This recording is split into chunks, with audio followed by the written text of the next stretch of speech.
So like Shamik said, my name is Chris Stauffer. I'm Director of Product Management at MongoDB. I'm excited to talk with you, along with Colby, around new features and functionality in 8.0. We're going to spend a little bit of time tying back together what you heard as part of earlier announcements, and then we're going to dive right into the features, some of the things that Zahir had mentioned, and really give you a sense for what 8.0 experience is going to look like. So 8.0, I think, as you heard earlier, is still in release candidate form. Some of the features and even some of the numbers we're going to give you are, preliminary. Just keep in mind that it's subject to change. In my perspective, only improve over the next couple months as we get ready for. Check out the release candidate that's available. I think we've got the latest posted online. One of the big things I want to emphasize here is, a lot of this experience can be had in Atlas, but it also can be on community and self-managed as well. So one of the big questions I often get at these talks are, hey, sounds like this is about Atlas. Can I use it, in a self-managed environment? And the answer is yes. Basically, everything we're going to talk about today is available in self-managed, both enterprise, advanced, and community. Okay? Thank you for the applause in the front. Okay, so when I started presenting this a number of years ago, I swear it was a bigger eye chart. This year, it's a much smaller eye chart. One of the things I like to call out is the investments we've made over the last 10 years, MongoDB, from 3.0 all the way through to 8.0 that we're talking about today. So everything from new storage engine, which is WireTiger in our 3x days, to support for multi-document transactions, to some of the most modern workload support now with vector search, AI, but also some core capabilities that you want alongside your workload development. So things like security improvements, queryable encryption, improved scaling. All of that is part of the evolution of MongoDB, and both in Atlas as well as on-prem. So when we talk about streamlined developer productivity and developer experience, one of the things I just want to highlight is that we believe that innovation is going to occur everywhere, not just in the cloud, right? It could be on a laptop, it could be in your data center, and the best way we can show that commitment to that ideal is to really deliver on new features and functionality in all the places that you're using MongoDB. So I know Zahir had announced it earlier today, but I just want to emphasize it again during this talk, that we are planning and working towards search and vector search, so full text search, being made available for MongoDB community. We think the future and innovation, whether it's on search or your operational workloads, can and will start even on your local machines, right? And even though we're not going to spend as much time here today talking about workload specifics, we want to make sure you know that we're making that investment. Also, because we know, talking with customers increasingly have sort of hybrid configurations. They have some things in the cloud, they might have some things in their data center, it might be in a hyperscaler, or it might be in a cloud provider, in a region that we don't have Atlas. We've got a suite of tools that help you navigate, migrate, and share data between these different environments. I think earlier today there was a great talk on migration tooling, but migration is only one part of it. If part of it is around sharing data between environments, we have cluster-to-cluster synchronization that aids you in that. If you're looking to modernize from relational to document, we have improved and some pretty fantastic tools in the relational migration case. But most importantly, for this talk, if your modernization story or your long-term story is still about keeping data on a mainframe or in a data center, right, and not necessarily moving everything to the cloud, we've got you covered. And if it's about making that full push to fully managed services in one of our hyperscalers, then we're there as well, especially with Atlas. So with workload support getting varied and scaling in sort of new and interesting ways, I think that's really not hyperbole. Colby and I want to spend quite a bit of time talking about the core competencies or foundational investment areas we're making in 8.0. We're going to take you through 4 key areas that we're going to dive deep on. The first one is performance, which is not only performance for an individual node or an individual use case, but really a highly available, highly scalable cluster. We also know, because your production environments don't behave like benchmarks, we're also going to tell you about how we handle varied load and how we're going to improve both observability and management of workloads, especially during peak load. We're going to take you through, Kobe will take you through improvements in making sharding and scaling horizontally more flexible and also more cost effective. And then finally, we'll dive into improvements in security, which are obviously important to your customers, but also improve developer productivity for your own development and administrators. So first, let's dive into optimal performance improvements. So, every year, our customers want to scale their applications to greater and greater heights, and they're starting off at a foundation of performance that's actually higher than the previous years. We want to make sure that we have performance investments made that are going to continue to scale and then some for you with these new workload types. So if you were here, I guess by show of hands, how many people have tried 7.0? Okay, great. Okay, so we've got a few folks. So when I was on this stage last year, I talked a little bit about improvements we made to 7.0. A big part of it was improvements to query execution. There were areas of optimization that we made that improved the latency for query execution by upwards of 50%. So things like $project and $group, sort and match, as well as dollar lookups. We know that read performance is incredibly important to our customers, and also that MongoDB, through its flexibility in how you can query data, can chain together a lot of different interesting behaviors and operators. So we made significant improvements to those areas last year. This year, we really wanted to set a whole new standard. Sahir had established this as part of the keynote, and I want to drive even deeper on what we did to improve performance. One of the best ways we can share is by communicating some of the numbers we're seeing with our own industry benchmarks, the ones that we run every year and that we use to compare to previous versions. They're going to help me highlight improvements we've made to read, to write, to highly available, highly scalable systems, as well as even workload-specific use cases. So the few that I'm going to talk about are one, YCSB, which is the Yahoo Cloud Serving benchmark, very popular key value store benchmark. The second one is Linkbench, which is Meta's social graph serving benchmark. The third one is Time Series Benchmark Suite, which is going to help us evaluate workloads specific to analytics and specifically time series data. So what I'm going to share is some 8.0 preliminary numbers. And preliminary, I do not mean they will get worse by the time of GA. We expect them to only get better, right? And so we're excited to kind of show you what we think is going to be the floor for performance improvements. When we think about first write performance, that wasn't something that we necessarily concentrated on in 7.0.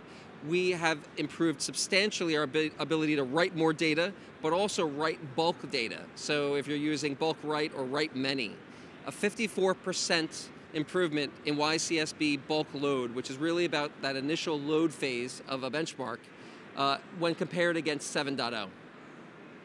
For reading and writing, we also improved the YCSB benchmark by 25% or better for both read 100% as well as 95.5, which is 95% reads and 5% writes. So we expect that for many workloads, they're not going to be identical to YCSB, but these are quite telling for a cross-section of common queries and use cases that will drive your business. For Linkbench, which is a social graph serving benchmark, we improved performance by 18%. And then finally, for our time series, a dramatic 60% faster. One of the areas I'm going to dive into today is going to talk about how our investments in block processing is seeing orders of magnitude performance improvement when dealing with time series data. So to kind of peel back the onion, but also give you a couple select areas that I personally think are important to share, some of my favorites. One is this improvement for block processing for time series. So time series rolled out in 5.0, provided the ability both for kind of report and near real-time time series views. In 6.0 and then in 7.0, we started using a columnar storage format, which allowed us to more intelligently and faster sort of aggregate and present that data. Starting in 8.0, we're now able to leverage this new block processing approach, which instead of working on individual documents is operating at this higher level abstraction of blocks, leading to, in a number of cases, orders of magnitude improvement in overall read performance. In particular, you're going to see dramatic improvements in $group, which is the sort of predominant or most common operation that you're going to run when thinking about time series. So if you're considering doing a moving average calculation, you're going to be $group. Anything that operates over a range is going to leverage this, and we'll see an improvement in 8.0. Additionally, if we dig even deeper, we wanted to make many of the same investments that we made in 7.0, but then in 8.0 again when it comes to just raw query execution. But we also made investments to speed up writes as well. So the first thing we did was an optimization to what we call our command path. Our command path is the most frequent executed section of code in the database itself. It's responsible for orchestrating and executing both reads and writes in the system, and optimizing that gets a substantial improvement in performance for every type of command running into the system. But we also made investments in planned cache improvements. So going back and taking a look at how we could optimize for some of the most common queries that are used, we found smart ways to reduce the number of scans and fetches that occur as part of a planned execution.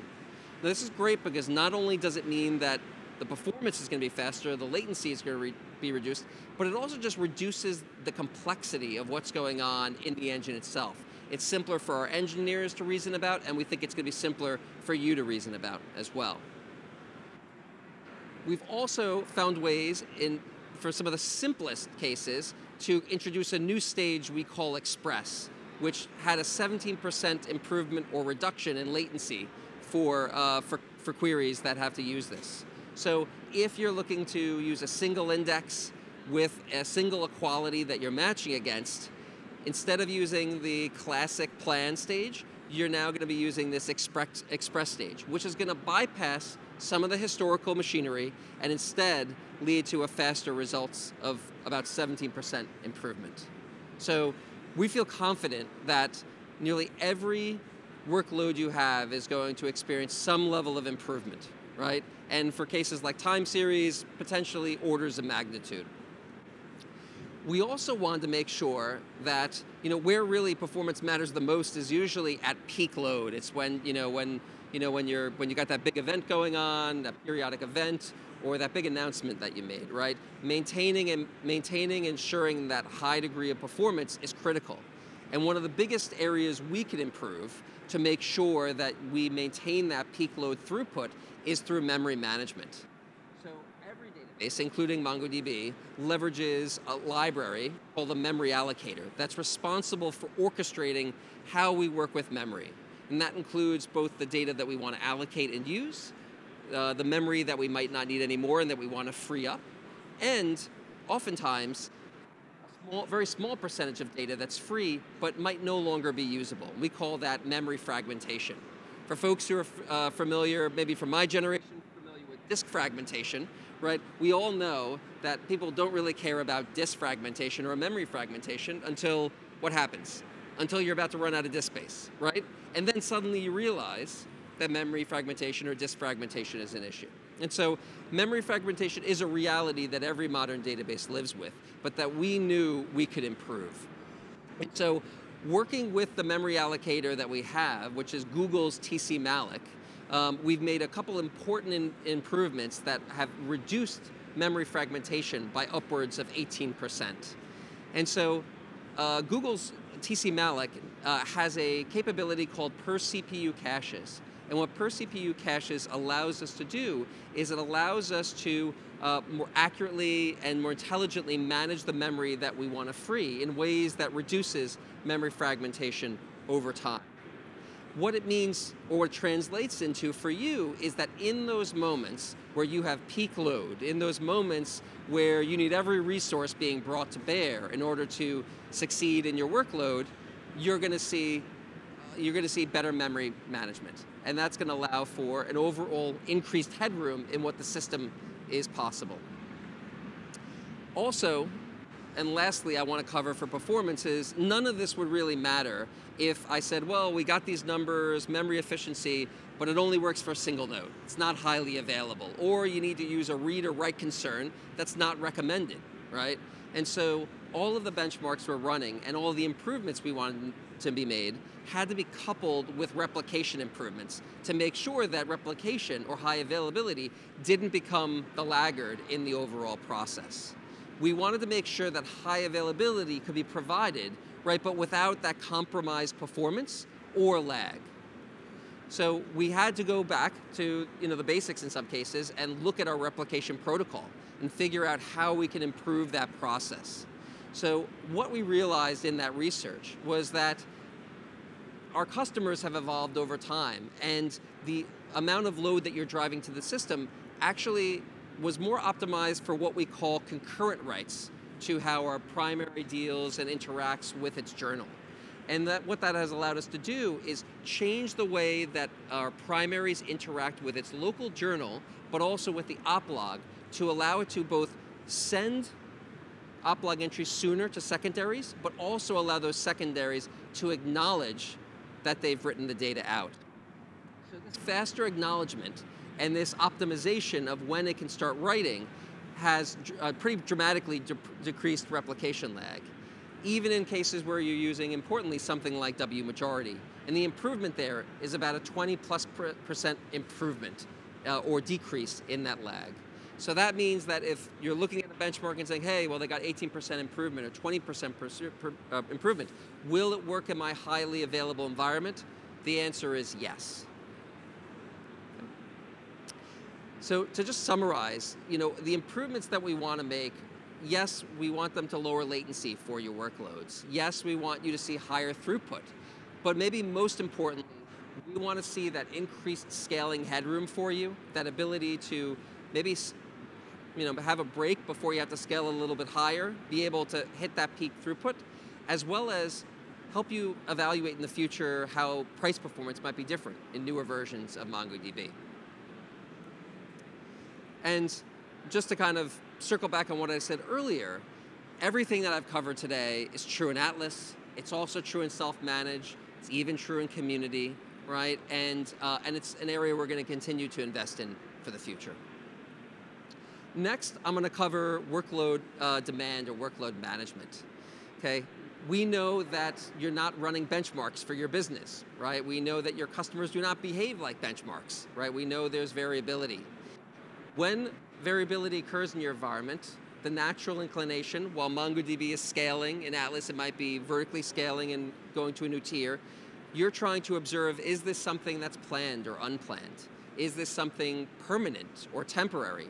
And you're trying to decide, if the system's already scaling, should I let it scale for the long run, or should I moderate or throttle in some way? Right? You're trying to gain knowledge on it.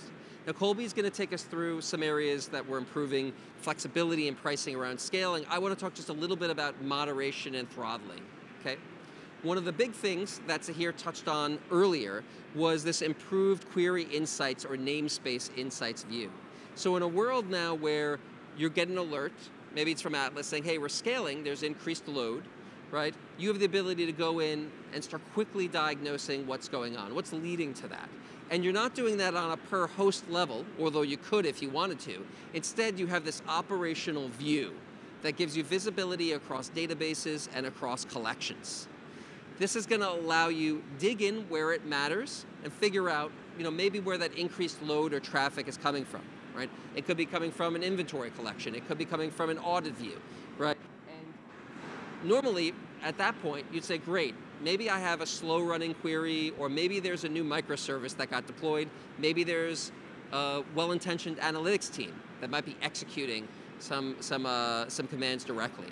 What we wanted to do starting in 8.0 was also give you greater controls around how those queries are handled within the system.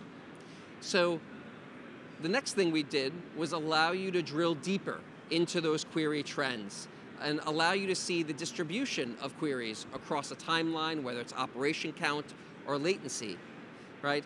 But even those individual points, they have something in common. In fact, this view here might only have 7 or 8 unique query shapes, we call them, right? And so we wanted to give you the ability to look at those shapes and reason about them, because oftentimes those shapes are actually a proxy for your workloads.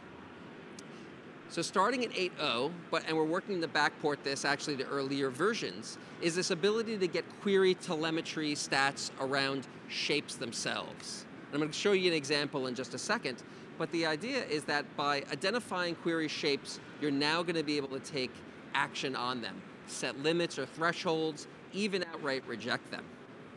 So the query shape will look like this, right? It'll tell you, for example, what database and collection it landed in. It'll tell you the command as well as the, the find and maybe what collection it's working on. It'll also give you some filter information. The important thing, which is at the very bottom, is this query shape hash.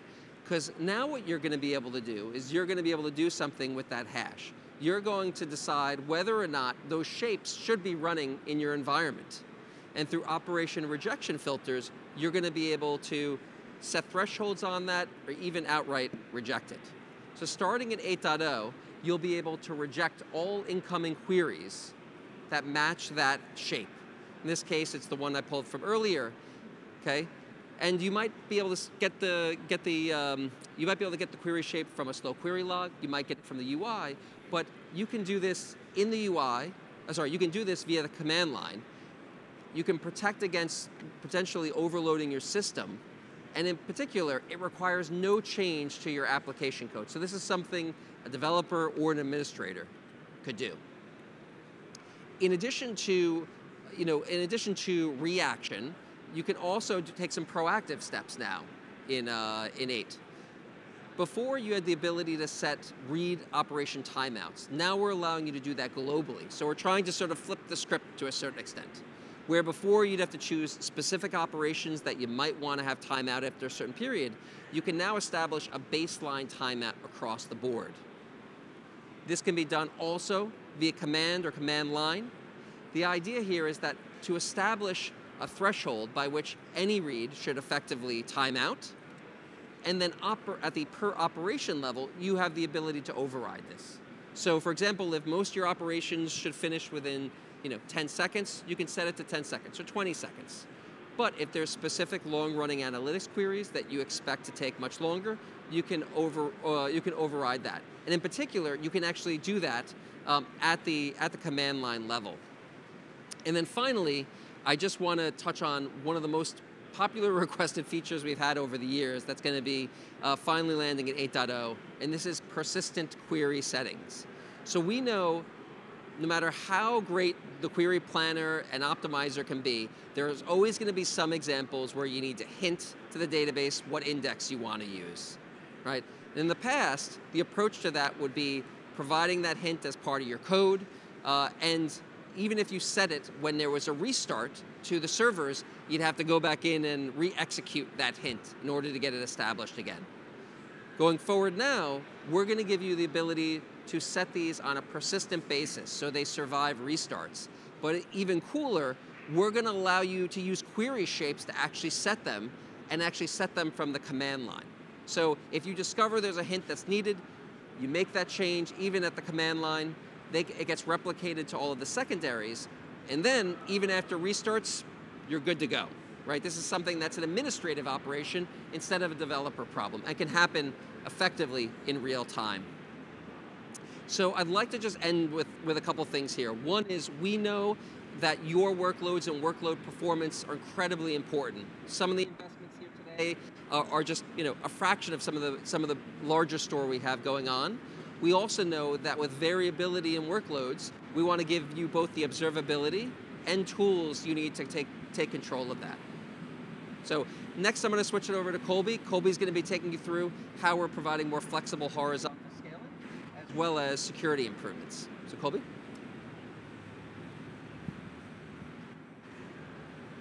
Cool, thank you so much, Chris.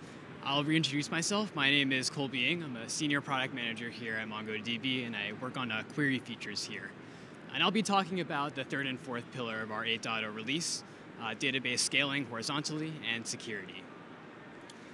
So as a quick refresher, there are two main ways you can scale with MongoDB. First, there's vertical scaling, where you upgrade to a larger computer as you need more resources. And second, there's horizontal scaling, where you add more computers and share the load between them. While horizontal scaling is great and provides limitless scalability, it has often been difficult or expensive for developers to adopt in the past. So that's why I'm excited to share a couple ways that MongoDB makes sharding cheaper and easier. We've made the sharding architecture simpler and cheaper to set up, and we've also made it easier to get started with distributing data across shards.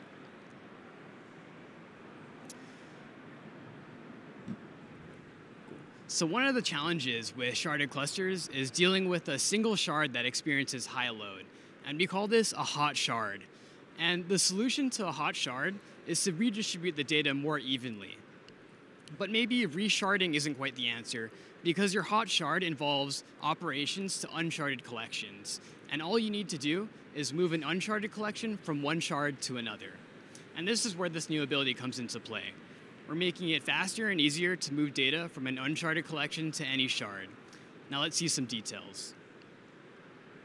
So this is a real example, a real problem that I was facing at the last company that I worked at.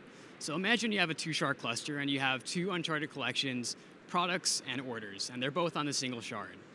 So the green box is the orders collection and the blue box is the products collection.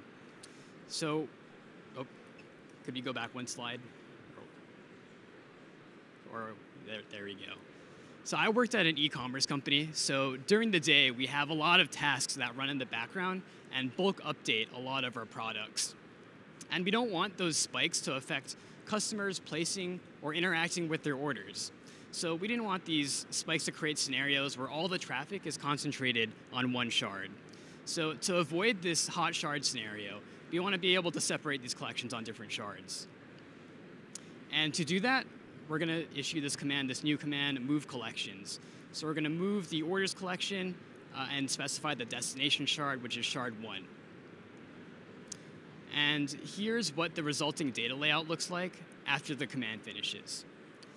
So we have the products on shard 0 and orders on shard 1. And yeah, the products and orders collections reside on different shards now. And this is all done in a fully online manner. From a CRUD standpoint, the orders collection is fully available while the command still executes. So before 8.0, moving data was challenging, inflexible, and slow. You couldn't specify to move a single collection. Instead, you had to move all the collections in one database together.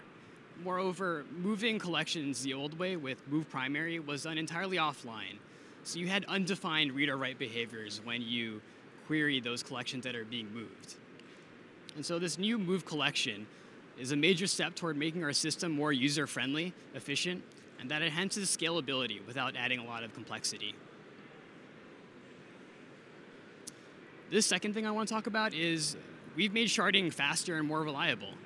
So you can now reshard up to 50 times faster than before, which means that you can dynamically adjust your resources based on your workload needs quickly and efficiently. Plus, the resharding process is also fully online, so you won't have to disrupt your ongoing operations, which means that your workloads can continue running smoothly without impacting your existing operations. Additionally, you can reshard without changing your shard key. So this eliminates, so if you're familiar with resharding now, this eliminates the complex workarounds like refine and the reshard technique. So this process makes the whole resharding process much more straightforward. So with all these improvements in 8.0, you can now reshard a large collection in a matter of hours. With modern applications with ever-growing data sizes, you can dynamically scale your sharded deployment as your data demands grow and realize the value of sharding in a low-risk, low-friction environment. And you no longer have to worry about planning for the next 10x of data growth. Because resharding is really fast, it becomes that much easier to add an additional shard to horizontally scale your application.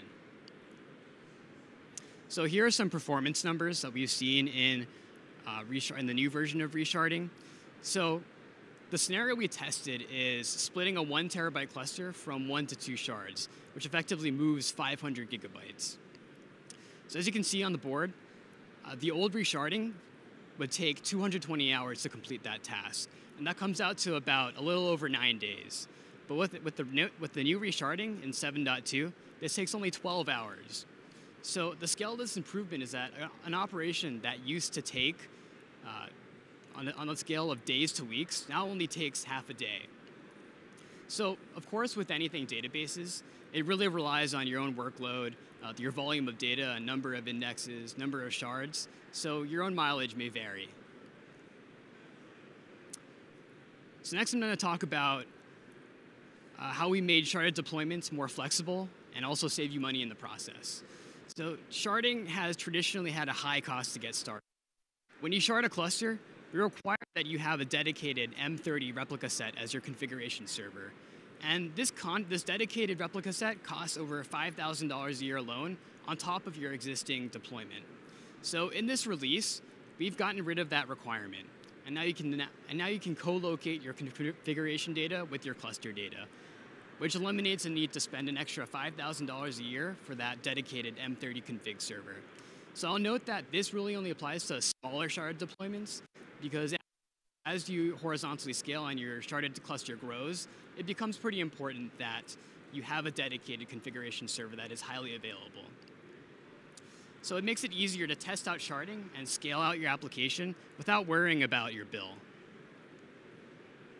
So if you want to learn more about sharding and all the improvements here, I would encourage you to attend the talk titled Essential MongoDB Scaling Strategies, led by Garudi.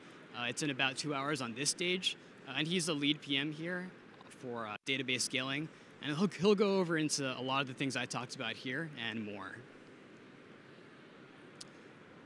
So the next pillar I want to talk to you about is security. So ensuring your applications are secure is always top of mind for MongoDB, and we have a few updates here to share on how MongoDB 8.0 is helping you keep your data safe and secure.